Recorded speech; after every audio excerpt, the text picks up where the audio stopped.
Hello students, this is Professor Kavita Brahmankar, CO Department, NIT Polytechnic Nagpur.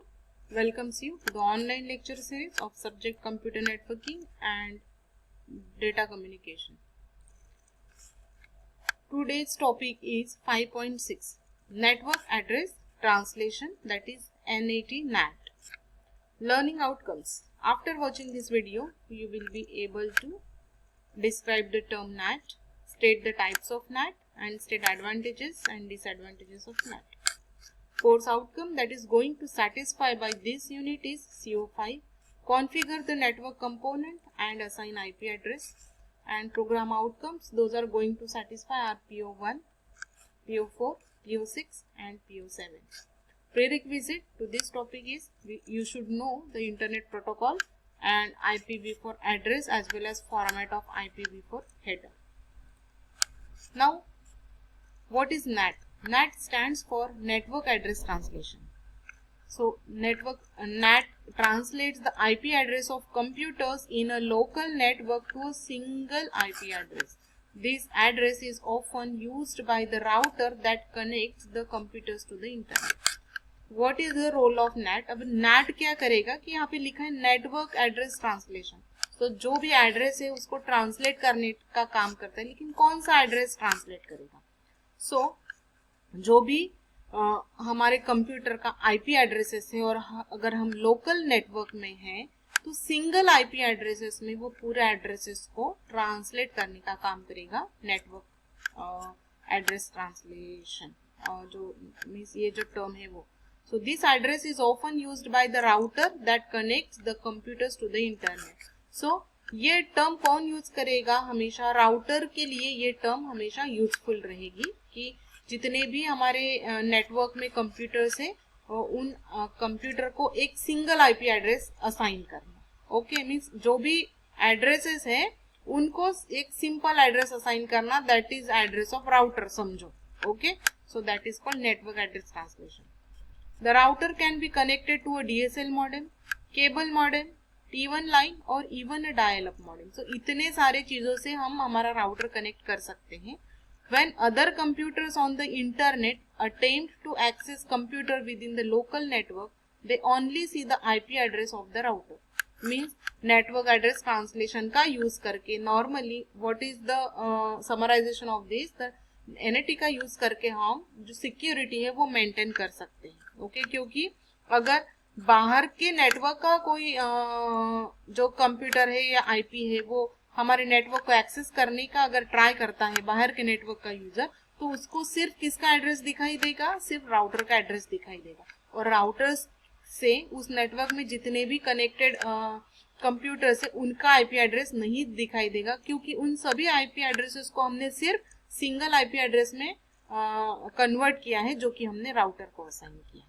Okay, so this adds an extra level of security. तो इससे क्या होगा? Security maintain होगी. Okay, so means हमारे घर का external structure तो हम देख पा रहे, बाकी के लोग जो है हमारे घर का एक्सटर्नल स्ट्रक्चर जो है आउटसाइड का स्ट्रक्चर वो तो देख पा रहे हैं. ओके, लेकिन उस घर में कौन कौन है और उनका नेम क्या है और ऑल दिस इंफॉर्मेशन वो बाकी के बाहर के लोग नहीं देख पाएंगे. Okay, so it adds an extra level of security. Since the router can be configured as a firewall, only allowing authorized systems to access the computers within the network. So अभी यहाँ पे राउटर जो है वो firewall का काम कर रहा है. Means it avoids the external parties.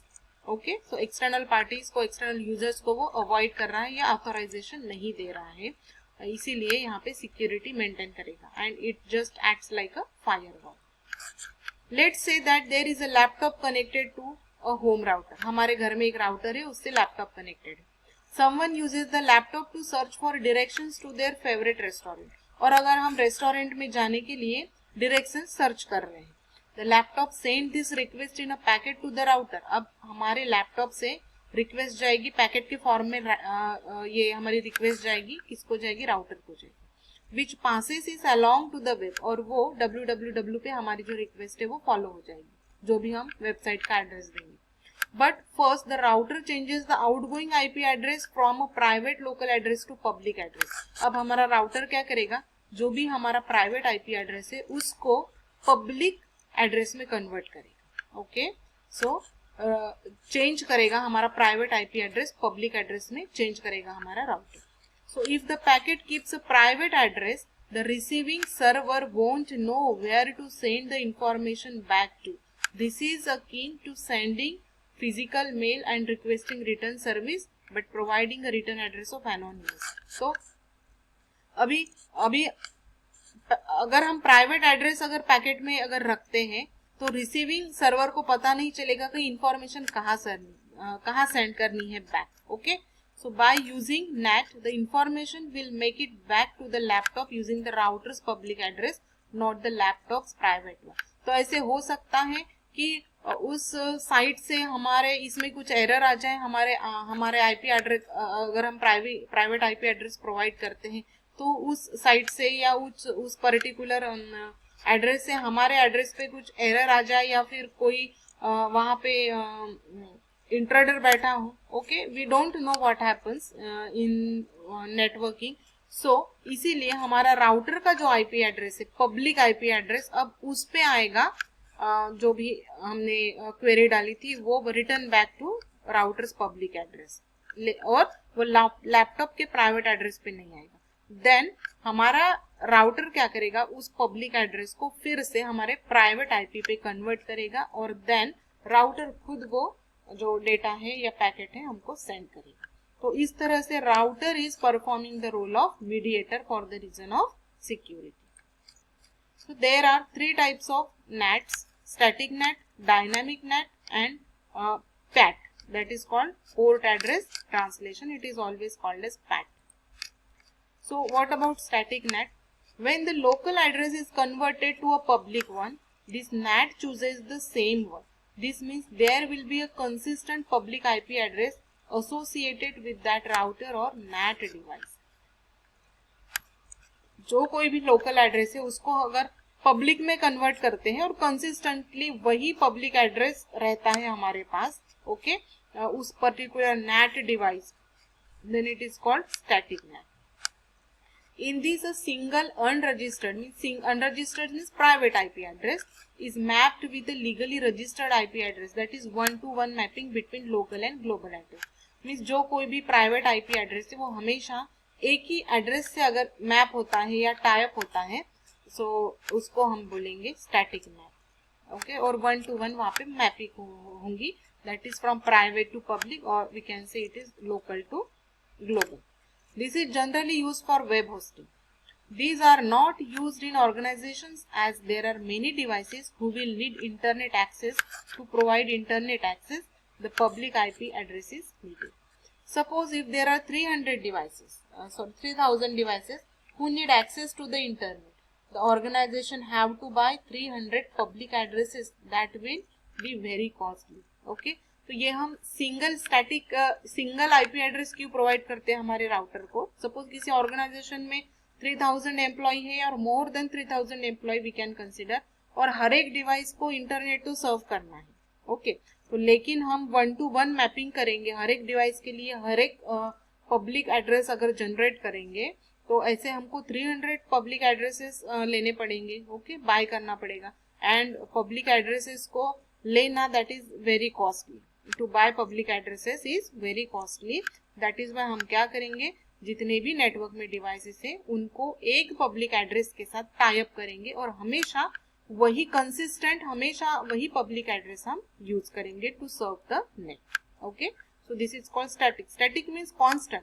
तो जो भी हमारे एड्रेसेस जिस भी पब्लिक एड्रेस में कन्वर्ट होने वाले हैं वो एड्रेस सेम रहेगा, वो एड्रेस चेंज नहीं होगा, वो पब्लिक एड्रेस कांस्टेंट रहेगा. That is called static NAT.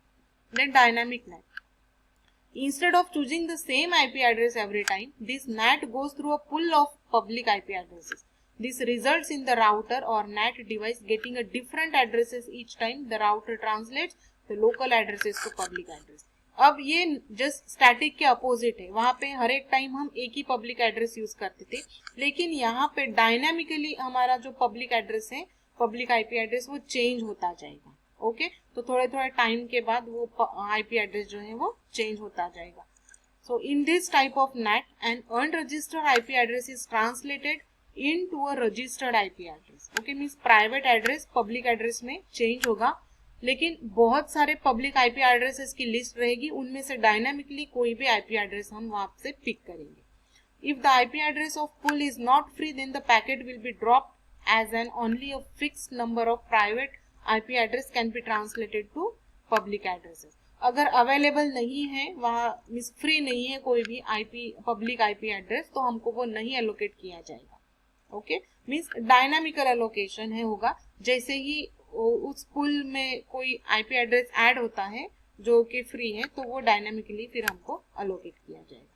इस तरह से होता है dynamic. Suppose if there is a pool of 2 public IP addresses, then only 2 private IP addresses can be translated at a given time. Okay, 2 available है हमारे पास public addresses और 2 private को translate करना है. If a third private IP address want to access internet, then the packet will be dropped. Therefore, many private IP addresses are mapped to a pool of public IP address.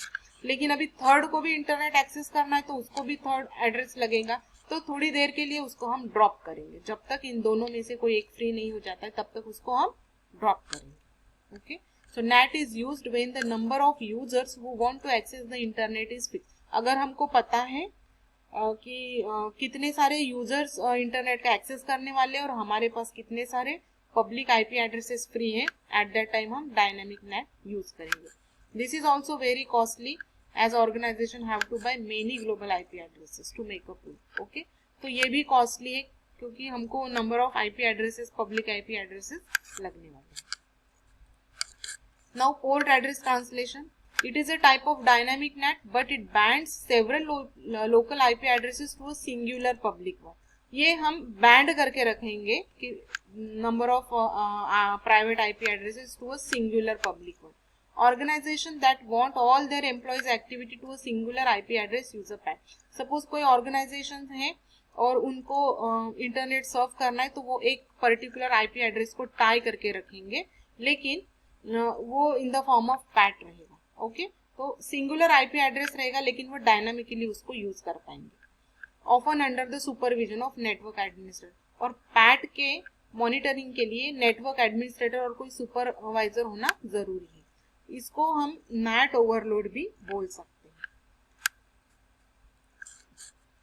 So port numbers are used to distinguish the traffic, that is which traffic belongs to which IP address. तो यहाँ पे हम port numbers use करेंगे traffic manage करने के लिए. So this is most frequently used as it is cost effective, as thousands of users can be connected to the internet by using only one real global IP address. Okay, तो normally यही use करते हैं, PAT ही use करते हैं normally, क्योंकि organization is same number of employees are there and they are connected to dynamically connected to single IP address. Okay, and that will be monitored by network administrator. So normally हम port address translation ही use करते हैं. Now advantages of NAT. So NAT conserves legally registered IP addresses. तो जो भी legally registered IP addresses है वही consume करता है NAT और वही सेव करके रखता है. It provides privacy as the device IP address sending and receiving the traffic will be hidden. Okay, so ये IP addresses की privacy maintain करता है. That is why it provides the privacy. Eliminates address renumbering when a network resolves. So eliminating address renumbering. So जो भी addresses है IP addresses है उनको हमको री नंबर मीन्स रीसिक्वेंस करने का काम नहीं है यहाँ पे. ओके, जब भी ये वैनिश हो जाते हैं हमारे एड्रेसेस, तो नेटवर्क एड्रेस ट्रांसलेशन कुछ अल्टरनेटिव प्रोवाइड करता है कि हमको री नंबरिंग करना नहीं पड़ता है जितने भी एड्रेसेस हमारे पास अवेलेबल है उनको. Okay, so disadvantage. Translation result in switching path delays. Translation के टाइम पे थोड़ा स्विचिंग होता है, इसलिए डिले हो सकता है. Will not function while NAT is enabled. अगर NAT इनेबल नहीं है तो कुछ एप्लीकेशन हम परफॉर्म नहीं कर सकते हैं. Then complicates tunnelling protocol. IP से ये जो प्रोटोकॉल है वो यूज होगा and that is somewhat complicated and should not tamper with port numbers, but it has to do because of NAT. So these are the disadvantage of NAT. So thanks for watching the video. today we have seen NAT, types of NAT and advantages of disadvantages. So thanks for listening.